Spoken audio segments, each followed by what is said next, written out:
Last time we talked, it was for your last album, Country Again, Side A. Yeah.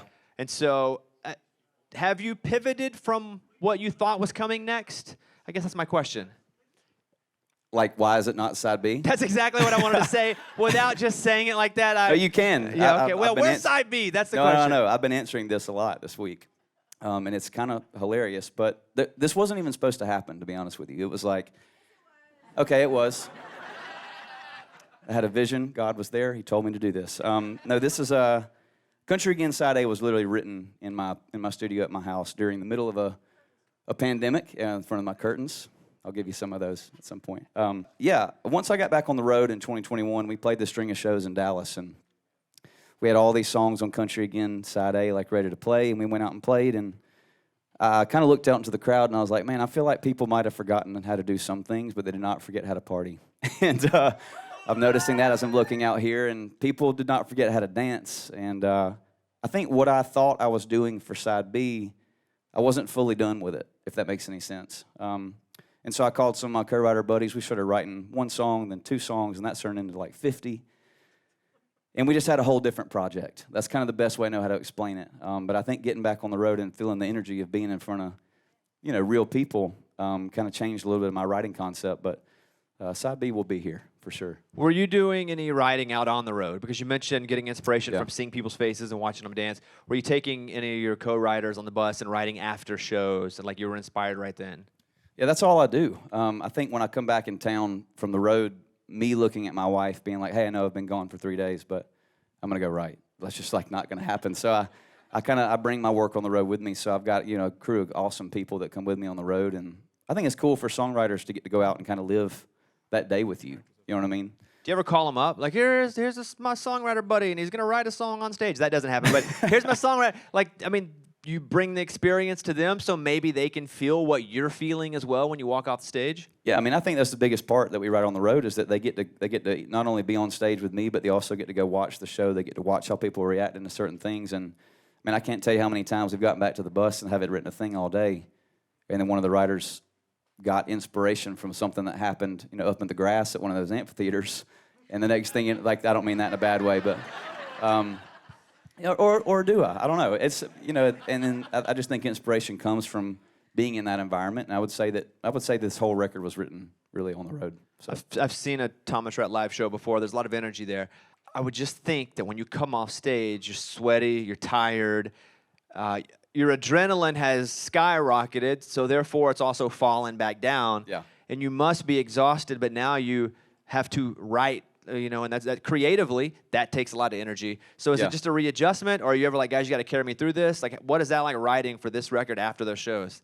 I've never actually written a song after a show that ever turned into anything. I think we start having a couple cocktails and we're sitting there like, this is amazing, and then we all wake up and we're like, that was terrible. And but I would say the majority of our writing starts. We do from like 10 all the way to the show, and then sometimes we get good ideas after the show, but the majority of the time they come from the daytime. So you were talking about this record and how it can be an emotional roller coaster for people listening to it. What's the first emotion? Like what's this roller coaster doing to us? Well, it starts off with a song. The only song on the record I didn't write. Jordan Reynolds. I don't know if y'all know any songwriters' names, but Jordan Reynolds, Lori McKenna, and Emily Wiseman wrote this song, and they sent me this song called "The Hill." I posted it on a social media thing maybe like a year ago, but it was like literally sent to me after a night where me and Lauren were literally having a fight about the kitchen not being clean, and like the second verse hits the nail and it just starts talking about the dishes and like, anyway, you're gonna hear the song, but this song hit me like a ton of bricks, and it was like I felt like I was in the room writing it. And so you go from The Hill to Church Boots to like Angels to Death Row to like Happy, then really sad, and then like. And I think that's how I like my records to be. I kind of want you to feel every single emotion that I did writing it. So, do you feel like this album is a body of work and not just songs that are good strung together? Yeah, for like I said, when I was getting back on the road, I needed some party in my on my record. You know what I'm saying? Because if I sit down, if you hand me a guitar, I'm gonna write you something sad. That's all I know how to do. And I'm not even a sad person, so I don't know why that comes naturally to me, but I need help writing up-tempo jams, if you will. So thank God for co-writers.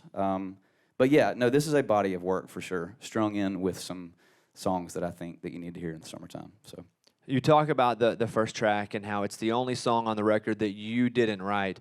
And I got to imagine as a songwriter, it's important to you to make sure that your voice is heard through the lyrics and the music and you writing it. But it's also possible that as a songwriter, you find a song that also speaks for you. Not just to you, sure. but for you. Yeah. I mean, how often in your career has that happened where, again, you were such a prolific songwriter, but you find a song that actually speaks for you better than maybe some of the other ones you'd written? Yeah, for sure. Like sometimes those songs just hit you in the face and you're like, I could go try to beat this, but why? You know what I mean? It's here. It's been cultivated and sent to you. And I think for me, when I cut outside songs, they kind of have to, because normally when I get outside songs, I'm like, hey, can we go back in so that I can tweak like 10% of it to make it that much more personal to me? But every now and again, those songs get sent to you, and it literally it felt like I was in the room with them writing this song. It hit me like a ton of bricks. So, and I don't want you to say anybody specific, and you're not going Yeah. to, but at times, you get a song, and the email says, hey, it's Song of the Year, we wrote it. Yeah. And you listen to it. Is it ever just a turd? And you're like, I don't know, man. And you don't say that back, but you're like, how do you say, nah, I don't think that's for me? just like that. Yeah, it's a turd, yeah. Yeah, I felt that. Thomas Rhett is here right now. Did you guys enjoy the live performance? Yeah, thank you.